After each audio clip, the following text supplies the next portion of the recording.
جو سفارش کرتے تھے تو ان کی قبول کوئی نہیں کرتا تھا، جو کسی کے ساتھ جاتے تھے تو ان کو مانتا کوئی نہیں تھا. وہ جنت کے بادشاہ ہوں گے، بادشاہ. اور فرمایا قیامت کے دن جب لوگ انہیں دیکھیں گے تو ان پر فخر کریں گے، رشک کریں گے، کہیں گے کیا بات ہے تمہاری. یہاں تو شوق ہی بڑا ہے. غریبوں نے بھی پوسٹر بنائے ہوئے ہیں، ڈاکوؤں، لٹیروں، چوروں کی تصویروں کے ساتھ لگوائے ہوئے اپنے آپ کو بڑا کرنے کے لیے. عاجزی اختیار کریں، عاجزی اختیار کریں، اپنے آپ کو مٹانے کی کوشش کریں. رب کریم کے بندے آگے بڑھ کے اپنا آپ دکھاتے نہیں.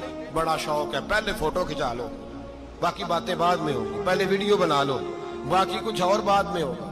پہلے اب تو پرسوں ترسوں مجھے ایک مولانا کہنے لگے کہ آپ سے میں نے، وہ یہاں جمعہ پڑھنے آتے ہیں کبھی کبھی، میرے دوست ہیں، کہتے ہیں آپ سے میں نے سنا تھا کہ اگر کوئی نبی پاک کا فرمان ہے، اگر کوئی نذرانہ دے تو اس کو لے لو، اگر کوئی تحفہ دے تو اس کو، حضور نے فرمایا لے لو اگر تمہیں کو دیتا ہے، اپنی مرضی سے، مانگنا منع ہے. کو دے تو لے لو، ورنہ ایک وقت آئے گا تم مانگو گے تمہیں ملے گا نہیں. جب کو دے تو لے لو.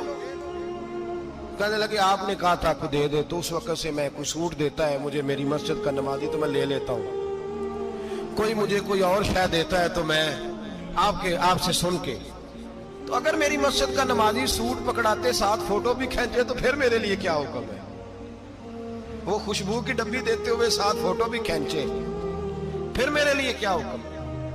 کہنے لگے رمضان میں یہ حال ہوا ہے کہ لوگ کپڑے دے رہے تھے اور فوٹو کھینچ رہے تھے. کیا چکر ہے، کہاں چلے گیا؟